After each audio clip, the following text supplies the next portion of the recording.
Howdy, folks. It is Monday, February 20th, 2012. President's Day. Yeah, President's Day, yep. Well, who's your favorite president ever? FDR.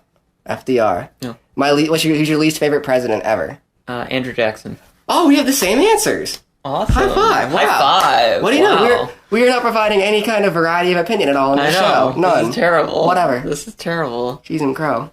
No good. No. But this, this is the Bad Dog Book Club, in case people were wondering. Yes. And it's episode 25B, which is pretty awesome. That's our 50th episode. Oh, wow. That's our 50th episode, peeps. That's pretty awesome. Thanks for listening, everybody. Thanks for listening. Yeah, we're still here. So, well, we wouldn't still be here if people weren't paying queer. attention to us and being responsive and reading the stories. So. And thanks, everybody.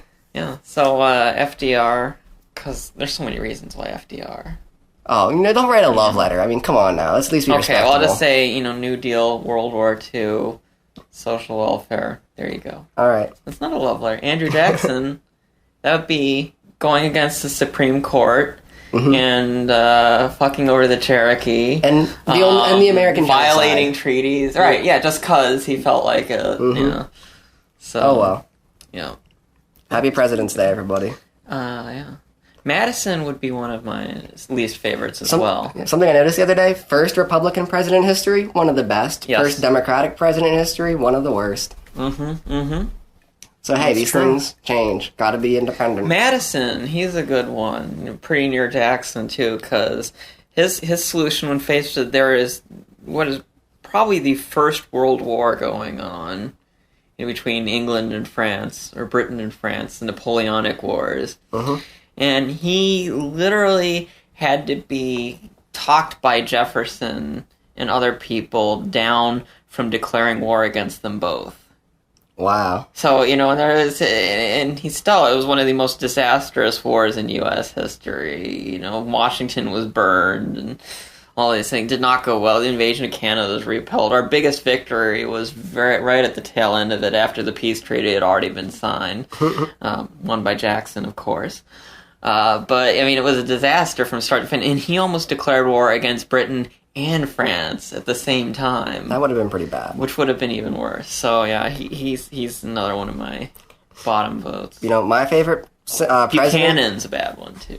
Yeah, but that's my home state's only president until 2012 when Rick Santorum, everybody. Oh, right. President... No, I still remember, right after that Dan Savage article came out, and he had to go for re-election in 2006, he wouldn't put his last name on his bumper stickers. They said Rick 06. Yep. So, I'm going Rick 2012. Let's go, Rick. Come on, Rick. Go, Rick. Not Perry. The other one. Rick, yeah. Yeah. He's going to win. Oh, dear. He's not. You've been telling me all afternoon there's no way he can win. Now that we're on the air, he's going to he's going to win. I'm saying he's going to win the nomination. I've been telling you I've been rooting for him to win the nomination, right? But he can't. It's going to have this Barry Goldwater-esque kind of backlash effect on social conservatism within the Republican Party, I think, if he does get nominated and get crushed. My family's cabin, we still have on the shelf above one of the windows, we have a can of Goldwater. They actually sold it as a gimmick during the election campaign. As they made aluminum, soda cans, sort of, or beer cans, Goldwater, yeah. With water in them. Yeah. Isn't there a story we read this week? We did read a story this week. Yeah, attachments by Hawkwolf. Normally that's my job. So, yes, now that we now that we're back on track and being responsible. Yes. Normally I'm the one. We do have a job Normally here. I'm the responsible one, so this is good. But I liked this story, and I want to talk about it. I do too. I'm glad you like it. How this story came to us was, one of the things that we've talked about doing is one of the things we like to do at the Bad Talk Book Club here is bring out new authors. We also like to call attention to new books coming out. And so this is the case here. We have a new book coming out. And Rechan, who edits the book for us, was kind enough to send... I told him, pick out a story, send it our way. If I like it, we'll run it. I read it. I loved it. So what book is this in? This anthology is called Will of the Alpha, Tales of Erotic Bondage. Oh, wow, how dominant.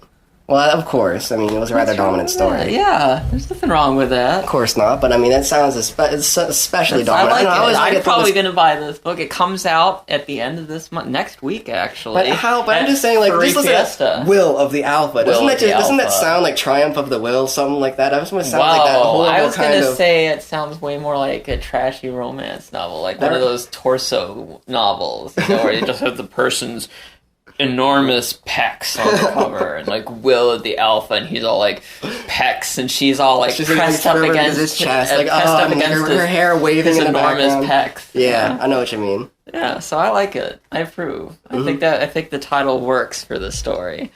This is Attachments by H.A. Kirch, who's also maybe more commonly known as Hawkwolf. I've seen him post by both. Hawkwolf.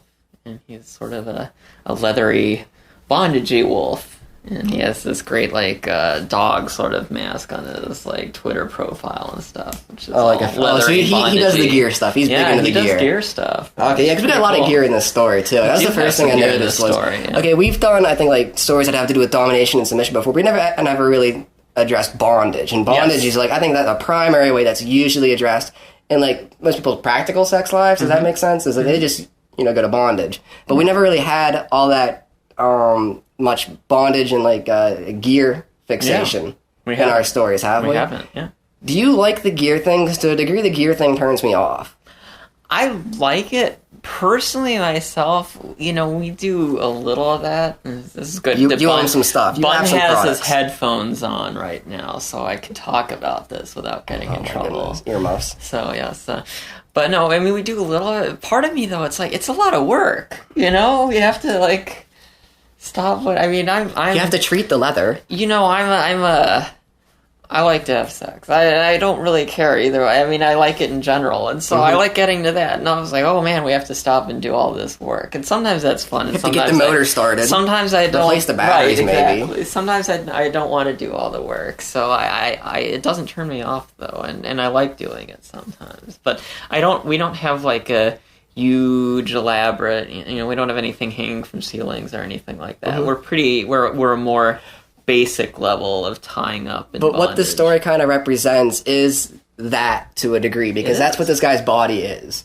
Is it's kind of represented in that sense as it being like the ultimate in gear fixation. He even goes out of his way to say at some point that some people get chopped, he says, to be able to have these kind of amputees, but he had gotten it through an accident. Yeah. But I think it's I just like this story because I thought it just very succinctly represents just a lot of furry concepts, like things like switching between personalities and having this sort of kind of interchangeability with representation, which is represented in the story in a very literal way. When that's kind of futurist as well, so it goes like slightly into the future just so it can kind of meet us halfway. And represent this story represented in a very literal way within the story itself, but in our daily lives, it's kind of a theoretical thing, I guess, so to speak, because we're kind of switching between these personalities and representations of ourselves. Because, I mean, it's not just like our human selves and our furry selves, but then, like, there are often different furry selves that lots of people have sometimes. Like, how many people do you know with multiple personas?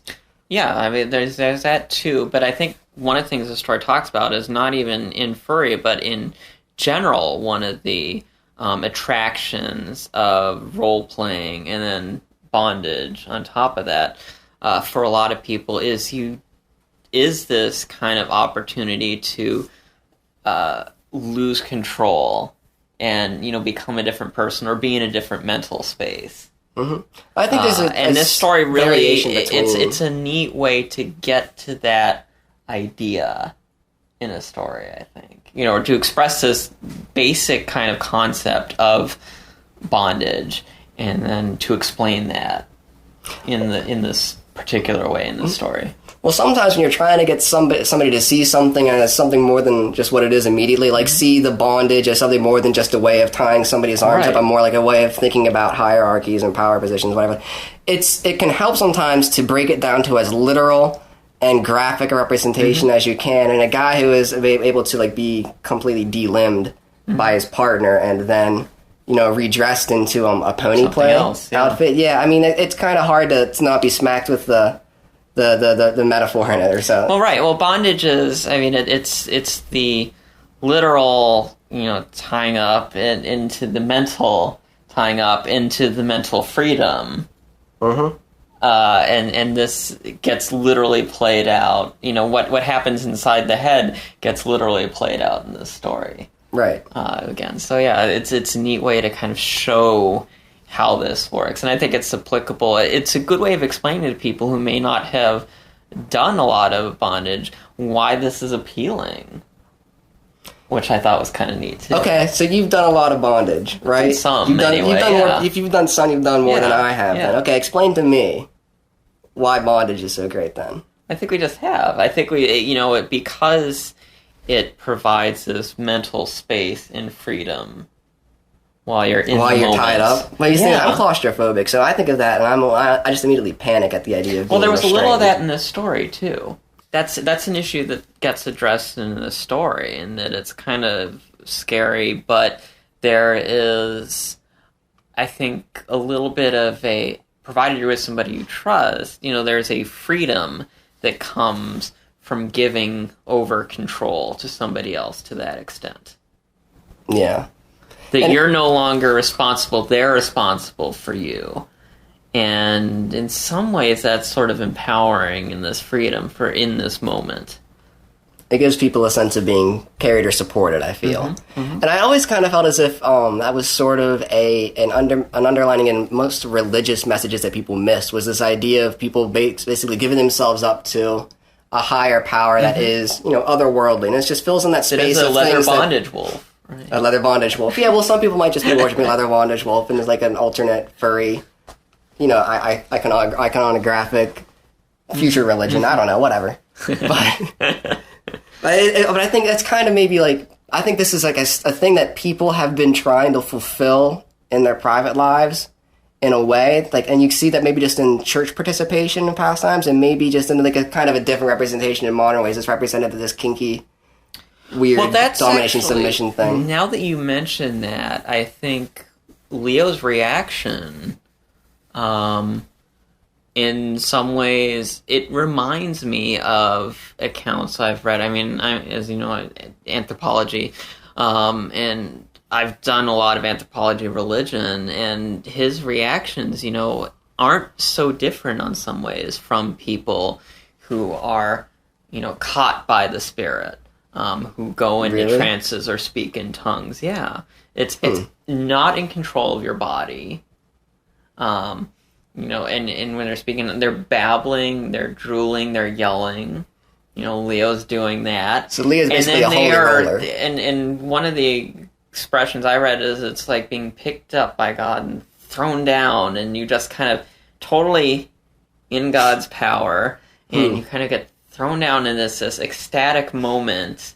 People convulse, they pass out. It's a very physical experience. Yeah, exactly. And you're taken by the spirit in this moment, and this is kind of like that. I mean, when he comes, it's how it's written is in this way that's very kind of this rush of sensations and motions all at once they're so overwhelming. It's revelatory. That he has kind of revelatory sense to it. Heaves and thrashes and almost passes out. And that sounds a lot like, being in this kind of Pentecostal, being caught by the spirit and thrown around and in this ecstasy. So I think you might be onto something there. And now we're definitely going to hell for that. But I think it's an interesting observation that I could make as an anthropologist, that maybe people into bondage and people into religions that have this are fulfilling the same kind of emotional needs. Not so far apart, really. In very different ways, but they're going to the same place from different approaches. And don't you think like your classic Dom archetype is kind of similar to your classic pastor archetype? The kind of like ability to step in and lead a flock and show the right paths. Well, and that's what pastors in these, they lead their people to these states, and that's what our Dom is doing here. Mm-hmm. So I think, you could make an But he's kind of an unwilling Dom, right, at first, isn't he? I think this is our paper, though. This is our paper? We gotta write this up. I'm not gonna write this paper. Oh, okay. Dang. Come on now, it's an interesting... I'll write this paper. I think we got something here, actually. So basically what we're saying is that all religious people are secret, submissive bitches. That's not how I And this will be a very popular not exactly interpretation in the presidential election. That would probably, get publicity, so that's good. Just on Fox News, at least, I'm sure. By the way, we'll probably... But I think this is why, if you were looking at this story, this is why you'd say, here's what the appeal is. Because I think the story really gets to the ecstatic moment that is possible in doing this for some people. And I'm not saying it's for everyone, because I don't think it is, but for some people... there's an immediate turn-off here for a lot of people, which is basically just amputee pulp, and, that's going to be like a flashbulb off for a lot of people, no offense there. But what I really liked about this story was, if you, even were just to separate it from the sexual satisfaction you're supposed to get from it, if that's, kind of your thing, if you're not more comfortable with it, I just thought it was a great representation of all these themes, just a very well-written piece. Well, that's why I feel... it put me in a different headspace to just at least examine a different mindset, even if it wasn't quite clicking in the sexual overtones. Right. Well, and that's why I said it, and I had a little preface to the reading last week, and I said, it's challenging, and there may be things that are difficult for you to listen to, but you should. It's a human character. But you should, because it's good. Not a human character. It's a furry character, but with real humanity to it, a personality. And it doesn't seem exploitative. These are both really real people. And that's one of the things I like about this story, is that this is a situation that we really get to watch them work out what they're going to do here.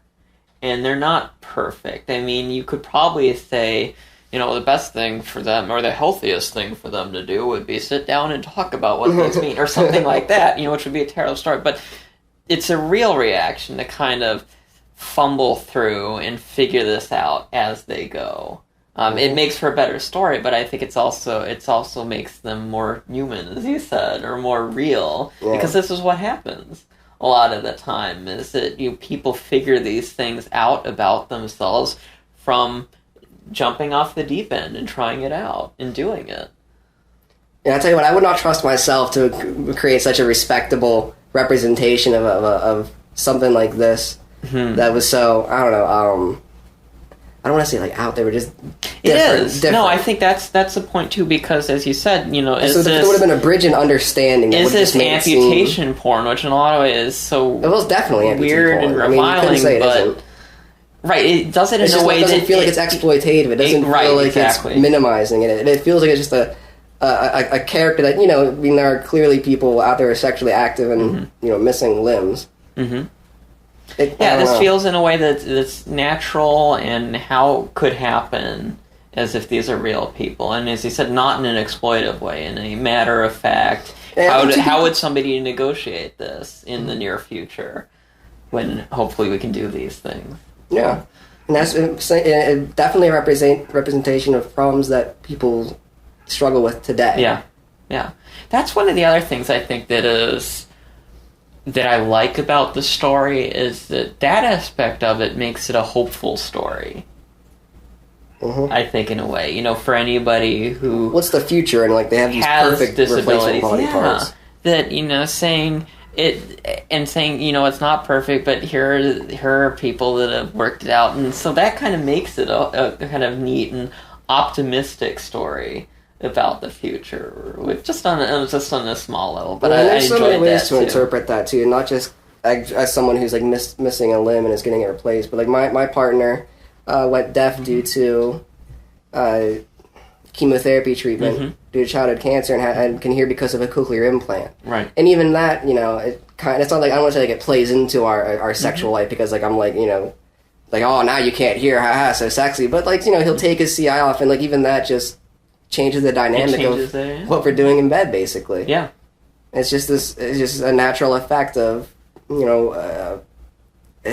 compensating for a limitation the body has. A limitation the body has developed. And it's an optimistic story, too, because Leo has so much agency in it. You know, he even stops at one point and says, you know, don't, before you get all sympathetic and feel sorry for me, you know, he said, this is, you know, in a way, this is, you know, yes, it was a terrible situation, and I never wanted to get in, but in a way, this is also an opportunity for me to see this other side of myself, or this is a way for him to partially come to terms with what happened by becoming something else. So it's people, you know, in this moment, you know, through having crazy sex, but that helps figure out how the rest of their life works, which I think was a nifty thing, too.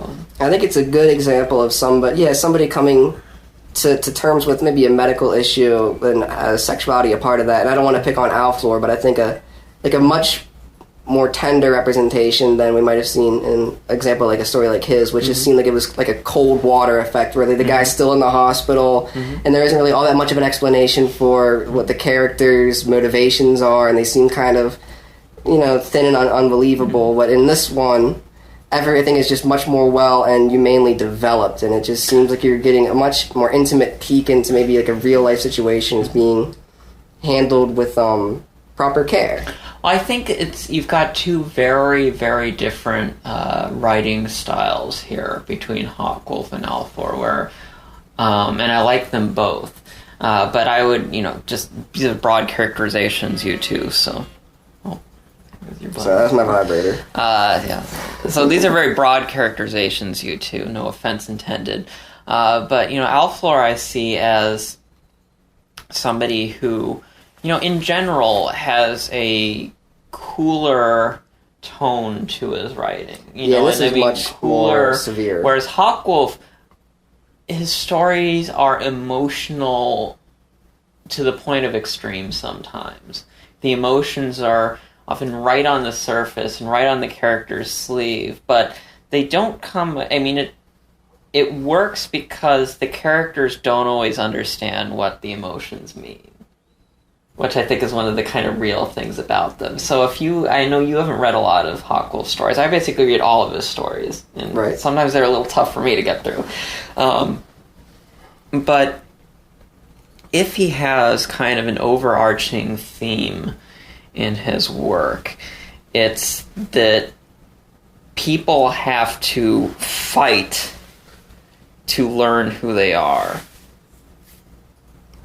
And as people, as individuals, as sexual beings, that it is not an easy process for them to discover who they are, and they have to fight and push, and it's uncomfortable, and they fight against themselves, and they fight against other things. So there's a struggle in coming to an identity, basically. Yeah, but it is a real struggle, and that's right there, right on the top layer of all of his stories, of this intense struggle. And a lot of times his characters are very conflicted about everything they're doing. I was even teasing him about it on Twitter. Because this character, but this, and so in some ways, I think this is one of the sweetest, tenderest stories he's done, actually, because the characters are so honest with each other and honest with themselves, so well, and they help each other out so well.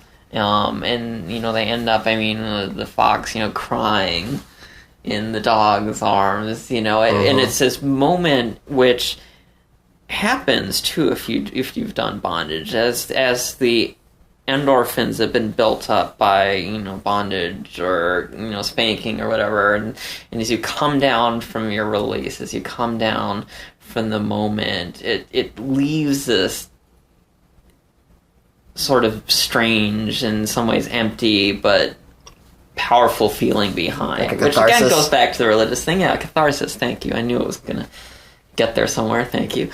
And you kind of get to that, and it leaves you sometimes shaking or crying, and you're not unhappy, but you're so emotionally exhausted. And I thought that was a very nice moment in the story, and an accurate moment in the story. And what really impressed me in this story, if you like see me like rubbing my shoulder like the entire time we've been here, not every story can do this, but sometimes like just the way a description in a story can start making me squirm bodily. Yeah. Like, you can't do this just by making some kind of, like, grotesque, visceral description of someone being disemboweled or something like that. But the image of when when Leo was explaining to Derry why he couldn't be tied up. Yeah. And when he said something along the lines of, it could be, if you bent it too far back, it could break my bones. Yeah. And he said, it's stronger than I am. Yeah. I don't know, just for some reason, that message. Line. Yeah, because just the image of having, like, a steel rod or something in your arm and having it bent and, like, snapping your shoulder. I don't know, that's had me squirming ever since I read it. Like, I just, and that's, you can get such a physically affecting image and line in your stories. That's always astounding, I think. Yeah, well, it's such a beautiful line to say, it's stronger than I am, because it works on all these levels. And I like our Beauceron friend. That's how you say it, right? That's how I read it. Yeah. It's only the second Beauceron I've ever seen in furries. You never forgot Beauceron was like Dog-Eo. Yeah. Do you think he started that? Dog-Eo started the Beauceron phase? Maybe. Or craze? I had one of my sister's friends had a Beauceron. That was a big... Are these real dogs? Tough dog, yeah. They're real? Yeah. I mean, this guy... Are they junkyard dogs? Well, they could be. This girl's dad was, like, in the mafia or something. So, and it was a dog to protect his daughter and wife, I see. When he was out. So, yeah, I mean, they're big, tough dogs.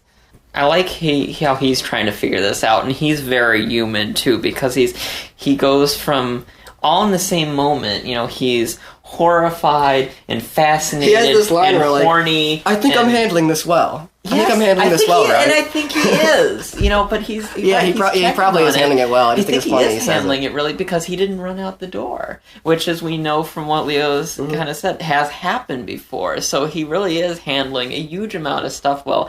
But I love how he has all these things happening in his head at once. So he's really horny. I mean, he keeps, playing with himself, like 10 seconds after being, like, almost sick because it was so horrible and going back and forth. You can't watch him putting on the donger. Yeah, and he's kind of cute because you get the feeling that, Leo's probably smarter than he is in some ways, or a little more with it, because he's had to be, maybe. Well, he's but he's trying, and he's really working at it, and I think they work well together. It's one of these stories where, sometimes you get to the end of the story, because I'm such a romantic, sometimes I get to the end of the story, I'm like, they should start dating. I hope these guys... Yeah, exactly. And this is a good one. They were going out. Like, I really hope this couple goes, the distance, because they went so well together. That ought to be a blue ribbon prize. And that also doesn't happen. Get to that end and wow, they really should be dating. Yeah. There you go. Blue ribbon. And that doesn't also happen very often in a Hawkwolf story, because usually, a story's gone around, like...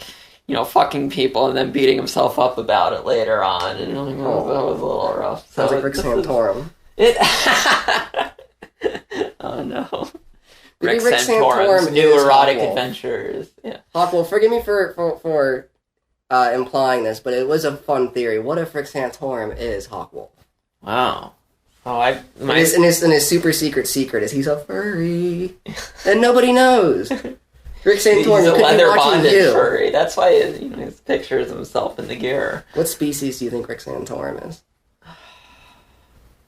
God, if he's something tiny and pathetic, I'd say possum.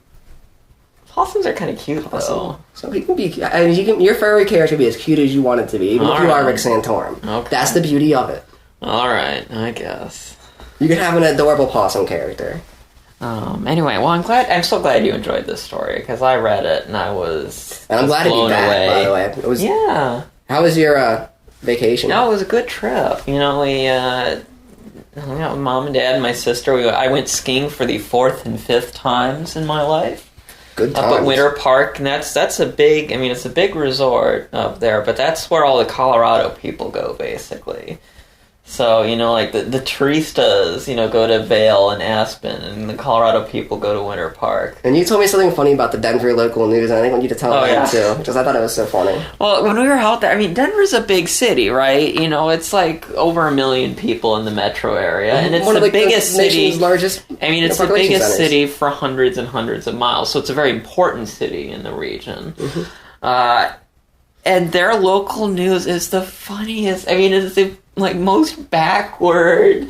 I mean, I feel like every time I'd come downstairs or whatever, and mom or dad would be watching the news, they'd be like, and here's a dog that can do backflips. And they'd spend like 10 minutes discussing the dog and how it does backflips. How many dogs do backflips? Things on that level, you know, I mean, it'd come down and there'd be nothing of any import. It'd just be like, well, look at that. Here's a little girl who painted a, you know, whatever. And here's a dog that does backflips. Denver's third biggest industry, human interest. Apparently, and it was the funniest thing. I mean, it was like great, you know, more power to them, but it was like, how is that? Does anything happen here? And we want to be an international city. I mean, I know you're all on medical marijuana, and maybe that's the demographic they're aiming for, but it was like, wow, guys, it was really funny. But, of course, you know, we did the podcast. Did the podcast with Soren, it was great, by the way. Thanks, you guys, for it. Was a great discussion. Oh, good. Glad to get I hadn't tips heard and the that comments you and listened to it yet. So I hadn't heard your reaction after you listened to it. So it's nice that you appreciated it. And I think in the future we had a great dinner with them. We had a great dinner with them, and then, you know, Soren and I did the podcast, and Soren's partner entertained Bun and played games and stuff. So yeah, and then we hit the hot tub, and that was very nice. So great hospitality. And yeah, we got to discuss your story. I think we were pretty good. I mean, it was a good story, you know. So you were well, don't say everything positive, and we didn't. A few points, but it was mostly positive because it was a really good story. I was just worried that you would only want to say nice things about it because you're always so nice to me. Now here, I gotta say, I really can't think of anything very negative to say about Hawkwolf's story, I confess. Well, me neither, really. Because it was basically just about perfect in my book. I mean, I'd publish that any day. It was great. So I'm glad it is being published, and I'm glad you guys got to hear it. So hopefully. Go pay for it now. Yeah, go pay for it now. Cool. But yeah, no, we liked yours, and I think I thought Soren had, you know, the most interesting one was, you know, not enough was done to establish Biscuit's character. Yeah, and I thought about that after the fact, and it's definitely true. I think it's one of these. Usually make that mistake. Well, I think it's one of these things that happens too because we have this character who is, to some degree, who is synonymous with the person. Yeah. You know, and so you're partially going on the meta character's reputation or something like that. Yeah. So it was an interesting thing, and one of the I don't know, I like that we haven't talked a lot about one of these things that comes out of. I'd like to do that with you sometimes. Figure out, you know, discuss a story that has real people, quote unquote, in it, and the pitfalls and problems that arise therein. What I really enjoyed was just listening to you and Soren talk, because you guys banter well. I thought it was always lively discussion. That's good. Unless it was just edited that way, was it? No, I really didn't do much editing for it. I just got it up there. So all right, yeah. So good times. Well, that's right. You just tossed it up. Yeah, just tossed it live up because I didn't have all my stuff there. So that's even more impressive. You guys did a great job, I thought. Thank you. Yeah, no, I did pretty basic editing. I cut out a couple parts, but that was it. So. In the fist fight in the middle after. I did cut out. He said that the Yankees were going to win the upcoming championship, and oh my god, you just couldn't stand for that. Nobody could care. You're They're like, wait, it's not baseball season. What's going on? And then we put down our fists and let bygones be bygones. Like, time makes fools of us all. So, anyway, so I believe you'd picked out a story for us to read next week, right? I think we should read Fox News by Ronnie, because it has, political, overtones, and, it's, kind of a presidential election coming up soon. All right. And you like the politics.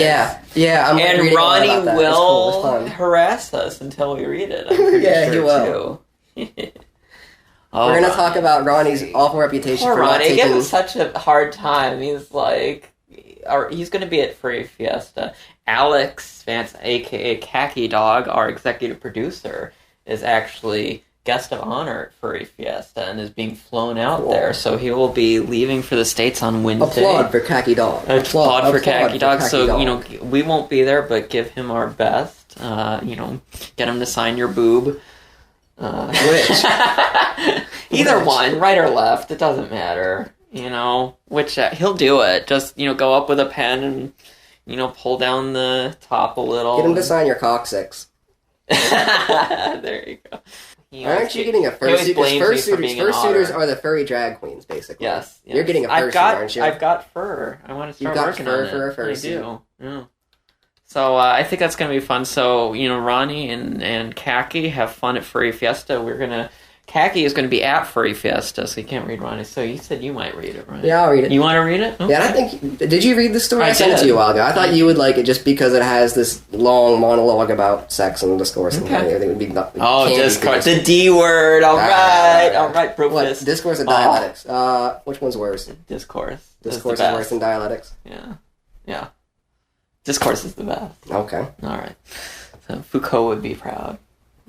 Oh yeah, drop the F-bomb in the podcast. Yeah, dog. Why? Foucault. All right. Dear. With that, do you have anything else to add? No, I'm good. Oh, it's good to be back. Good to do the podcast with you again. Glad to have you up here. We're going to feed you, and we're going to watch Doctor Who episodes. So. It'll be a good time. Yeah, thank you, Hawkwolf. The Nerd Gauntlet.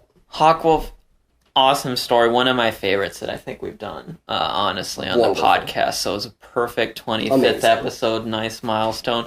Rechan, thank you for picking this one up. We'll have to do another one of yours too soon, buddy. And we will see you next week. Arrivederci.